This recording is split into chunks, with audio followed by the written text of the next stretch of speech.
Welcome everybody to the Women of the Year Awards podcast series. I'm absolutely delighted to have with me today three beautiful, young, talented ladies. They are the Women in Digital Content Creators nominees and winner. Welcome ladies, and thank you for joining us today. Thank you for having us. As leading women in Bahrain in content creation, how do you see your roles in shaping cultural conversations in Bahrain and beyond? I think for me it's important because I'm an artist, so I use art to showcase Bahrain. I talk a lot about the places. I do workshops in different cafes that highlight the culture as well. And it's very interesting that I have students or people who attend and they're like, I've never seen this, or I've not had this kind of cuisine, or they're new to Bahrain and they're excited about art, and then it combines with Bahrain. So I try to bring in a little bit of the country, even through my content, even through whatever I create. I try to add a little bit of that. How do you decide which stories are the most important ones to tell? I believe every story is important to tell. Everyone comes from different backgrounds and everyone has something to share that we may or may not know of. And so being able to have a platform and the privilege to do so and to allow not only my stories, but their stories as well to showcase is very important to me. It's not always about me.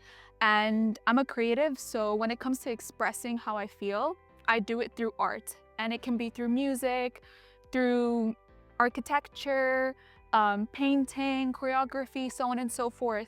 And so every culture has its way of showcasing their roots, their background. And so if I have the privilege to do so, I will take every single advantage I can to showcase it. And Mehreen, your content often blends storytelling with cultural awareness.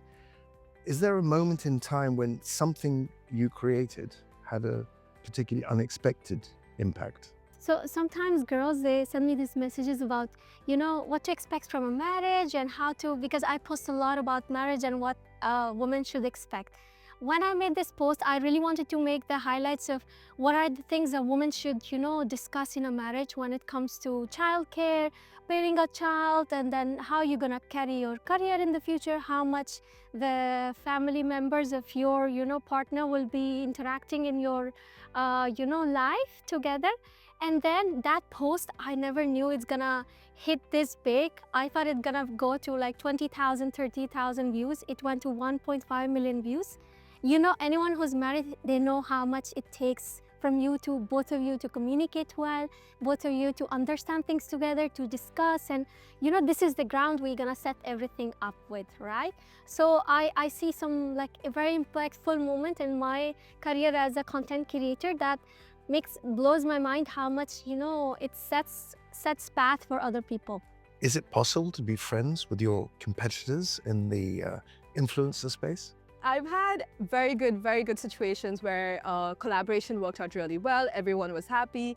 It was a benefit to everyone. And then I've had competition that didn't work out, where it was someone maybe directly copying, or someone just not being very supportive and actually trying to bring me down. So I've had both situations. I prefer collaboration because it's a win-win. Everyone's happy. Everyone progresses. But it happens. It's part of, I think, putting your artwork out there, putting your content out there, putting yourself out there. You will have both.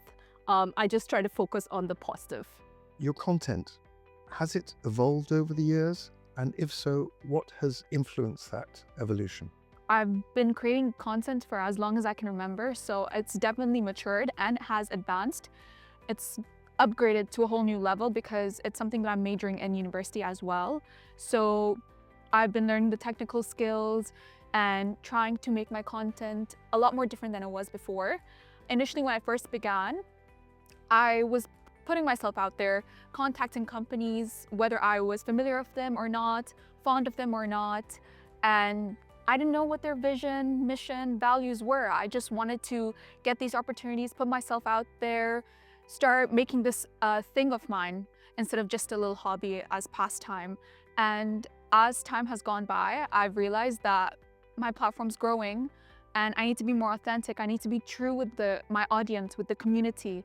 And offer them what's beneficial to them, not just selling a product for the sake of it, or I don't know, showing something that is irrelevant to my audience. And so with whatever company I work with, collaborate with, or any content that I produce on my own, there's a story behind it, and I don't want to take it all to myself. I want to let others shine as well. Mehreen, many creators struggle to balance authenticity with what their audience expects them to say or do. How do you navigate that with what you do? So in my opinion, I think not everyone is your cup of tea, and you're not everyone's cup of tea as well. There would be people when, I post any content, any videos, reels, I know not everybody gonna like it, and that's fine. I'm gonna eventually find my people gonna hate me and they're gonna love me, and that's perfectly fine. So this is my way of navigating through this. And if someone doesn't like it, I'm still gonna post and I'm gonna still show up for what I like to do. You started in when you were flying with Emirates as an influencer? Not Yes. before that. You didn't do this back at home. Oh no, I did not. Even, before TikTok used to be considered cringy and not to be on the platform. But then COVID hit and everyone started making their TikTok account. That was the exact time I actually made my TikTok as well. And then, yes, posting with Emirates about Dubai and, things I miss from back home and how the life of an expat is in Gulf. These kind of things I felt like everyone found very relatable. And that's how I grew my audience. What advice would you give, hopefully gently competing women who are joining you as women creators and starting up in this business? If I give one advice, that would be not to live for validation. If you're gonna be putting your content out there, the first thing people will be doing is not like, not comment. That's okay, that's perfectly fine, that's them. But then you have to not live for validation and likes and shares. Some days it's less, some days it's more, but you have to find your own person. Like, you have to be your own person first. You have to learn new skills and do something on the side instead of just living for, likes and validation on social media. The more you're not gonna give your mind and energy to this specific category of, economy, then more and more you'll actually enjoy doing what you're doing. There was a time, I started this 10 years ago, maybe 10, 15 years ago, just as a little kid on my iPad. And then it started to take off. I got great responses from family and friends, and then gained a whole new audience of people that I'm not familiar of, and just getting good responses from that. But then I realized that it's not a huge scene here in the Gulf or in Bahrain specifically.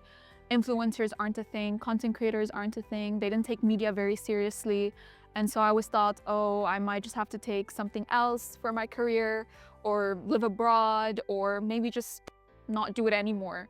And the love and support that I got from my audience, from my friends, family, and seeing that there is progress coming from it made me realize that this is all worth it. It's just time and patience. So excellent points. I love what they said. And to add on, I would say, if you're starting with content creation, have a purpose of why you're doing it. I think that's so important, because people are like, oh, I want to get the likes, I want to get the follows, I want to get that, and then that's it. And they focus on just doing anything and everything for that. So have that direction, have that purpose, that what do you want from this? And that makes it a lot more streamlined. Everyone's going to be doing the same thing. There's going to be 50 food bloggers, 50 event bloggers, or even just so many content creators all in the same event, creating the same content for the same company, so on and so forth. And so try to find something that can make you different. So finally, ladies, I have to ask you this. What was it like being nominated for Woman of the Year Awards 2025? What impact has that had on you? When I got the nomination for the Women of the Year, it made me question a lot of things. It made me think about things, think about the impact I was making. It made me think bigger than what I was doing in my small little bubble. It made me look at, oh, there's an impact that I'm making in the country. And then to be nominated, I was very impressed and surprised that I was looking back into my journey and going like, oh, I did that, I did this. Okay, I've accomplished so much and I've made an impact. And then I would have friends and family and random people coming and saying, oh, you were nominated. And it was always interesting because I never thought of it. It was always just me and myself and my audience. So it really got me to look further into, yeah, what is possible. It feels so surreal, honestly. And being where I am today, the little version of me would not believe it.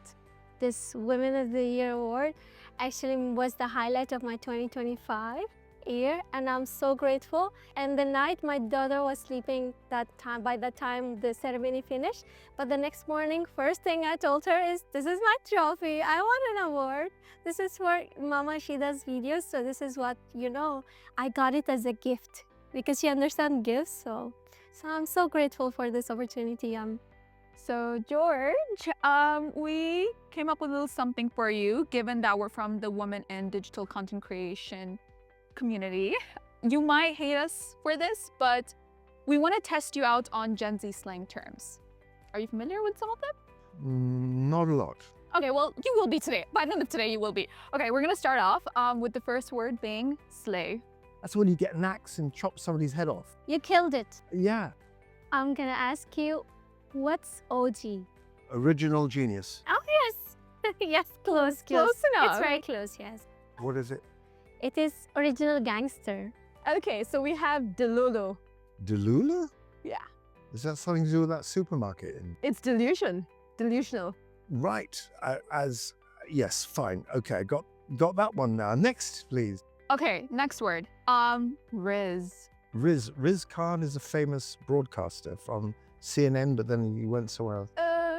Basically, it's another way of saying charisma. So you've got Riz, you have charisma. You have aura. Aura is the aura, your Exactly. presence, your... Exactly. Yeah.